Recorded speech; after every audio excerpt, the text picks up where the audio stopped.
இது இந்தியா ஒவ்வொரு மாநிலத்திலும் நடக்குது. அவங்க என்ன பண்ணுறாங்க, இப்போ 127 நாள் வேலை நடக்கல. அவங்க தெரியும் எல்லாமே 50 நாள் கொடுத்துருப்பாங்க, 20 நாள் கொடுத்துருப்பாங்க. ஆமாம், அவங்க என்னன்னா இங்கே இருக்கிற வேலையினுடைய தன்மையை அவங்க திரும்ப அப்டேட் பண்ணி மேலே பிடிஎஃப் கொடுத்தாதான் அவங்க அங்கேருந்து டெல்லிக்கு அனுப்பி அப்ரூவ்டு வாங்கினா தான் உங்களுக்கு வேலை கொடுக்க முடியும், இத்தனை வேலை செய்ய முடியும்னு ஒரு இது இருக்குது. ஆனால் இவங்க என்ன பண்ணுறாங்க, திட்டத்தை அலட்சியப்படுத்துகிறாங்க. இப்போ அது என்ன பண்ணுறாங்க, பொய் பிரச்சாரம் பண்ணுறாங்க. 40% அவங்க காசு கொடுக்கணும், 60% இப்போ நீங்கள் வாங்குற சம்பளத்தில் 240 60% பிரதமர் மத்திய அரசு இந்தியா வருது. 40% தமிழ்நாடு கவர்மெண்ட் கொடுக்கணும், அவங்க கொடுக்குறது இல்லைனால தான் அந்த மாதிரி பொய் பிரச்சாரம் பண்ணுறாங்க. அந்த வேலையினுடைய நாட்களை குறைக்கிறாங்க. இப்போ 100 நாள் வேலை நடந்தால் தானே அவங்களுக்கு வரும். இப்போ வந்து வருஷத்துக்கு 30,000 ரூபா. இந்த 30,000த்தில் 18,000 அவங்க கொடுப்பாங்க, 12,000 தமிழ்நாடு கவர்மெண்ட் கொடுக்கணும். இந்தியா முழுக்க அந்தந்த மாநிலமும் அந்த மக்களுக்கு வேலை வாய்ப்பு ஒரு கொடுக்குது. ஆனால் அவங்க தரமாட்டாங்க. அந்த 18,000த்துக்கு என்ன விலையோ அதை அப்படியே நாளை குறைச்சி பண்ணுருவாங்க. ஆனால் இப்போ கட்டாயமாக 125 நாள் கொடுத்தாலும் பிரதமர் சொல்லியிருக்காரு.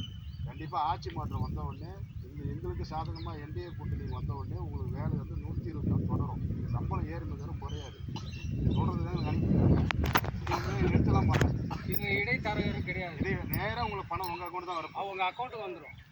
நீங்கள் எடுத்து போய் நீங்கள் பிடிஎஃப்ஸில் கொடுக்குற புள்ளி வரும் தான் இந்த வேலையை வந்து சில பேர் கூப்பிட்டு சொல்லுவாங்க தானே. உண்மை நீங்களே ஒன்றும் பண்ண முடியாது.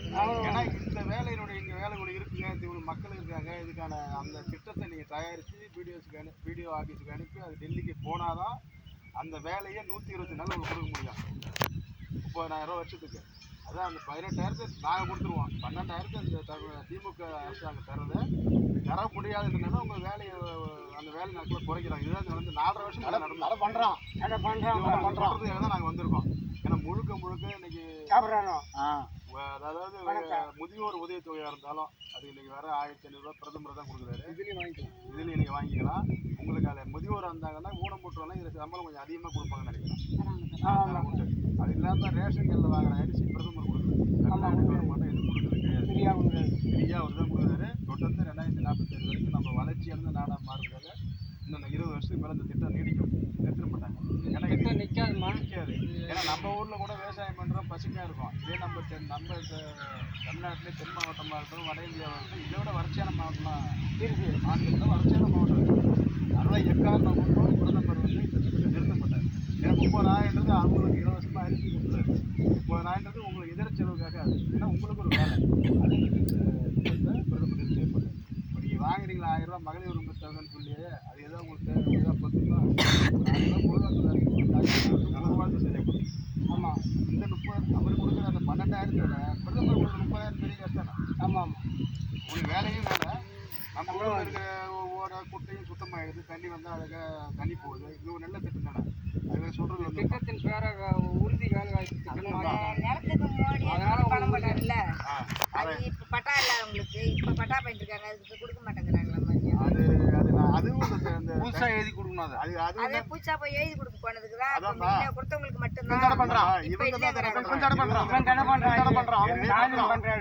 2,000 கோடி வந்து கொடுக்க மாட்டேங்கிறாங்க. உங்களுக்கு மூலப்பத்திரம் வந்துருக்கும், போட்டாவில் இப்போ மாற்றிருப்பீங்க. ஆனால் கொடுக்கறதுக்கு நாங்கள் சொல்லிட்டோம். ஆனால் இவங்க கொடுக்க மாட்டேங்கிறாங்க. உடனே கலெக்டர் லாக்கிடுவாங்க. கலெக்டர் கொடுத்தாங்க. முன்னாடி வந்து எங்களுக்கு பட்டா இல்லை, கரியத்தை வச்சு நாங்கள் பணம் வாங்கினோம். அப்புறம் பட்டா இருந்தாதான் வேணும்னாங்க. இப்போ முகாம் போட்டு இந்த பட்டா போட்டாங்கல்ல, அதில் வந்து போய் கேட்டதுக்கு அதெல்லாம் கிடையாது. சும்மா கண் துடைப்பு வேலை ஆட்சி வந்த உடனே மாறுவோம். கிட்டத்தட்ட பார்த்தீங்கன்னா ஒரு கிராமத்துக்கு எலெக்ஷன் கிட்ட வருது இல்லை, அதனால போடுறது எல்லாம் ஒரு 500 பேர் இருக்காங்க ஒரு கிராமத்தில். 500 பேர் 100 பேர் குறைஞ்சது 10,000 பேர் நம்ம கடலூர் மாவட்டத்தில். அவங்களும் 2017 திட்டம் வந்ததுலேருந்து டெய்லி மனு கொடுப்பாங்க. பட்டா இல்லை, அந்த காரணம் இந்த காரணம் சொல்லி ரிஜெக்ட் பண்ணுறாங்க. போய் திரும்பி வராங்க. இவங்க தான் பண்ணுறாங்க. அவங்க பண்ணல. ஆனால் வந்து சென்ட்ரல் கவர்மெண்ட் நேராக கொடுக்க போது அதில் இவங்க ஒன்றும் கஷ்டம் இல்லை, இவங்களுக்கு அந்த பாதிப்பு இல்லை. நேரடியே பண்ணுறாங்க. ஏன்னா பிரதமர் தான் விவசாயிகளுக்காக அந்த பணத்தை கொடுக்குறாங்க, அது போய் சேரக்கூடாது அப்படின்னு அவங்களுக்கு கட்டாயத்தை. ஆமாம், அவர் சொல்லிட்டாரு. அதான் சரிம்மா, உங்களுக்கு எல்லாருக்கும் நன்றி. நன்றி சொல்லுங்க.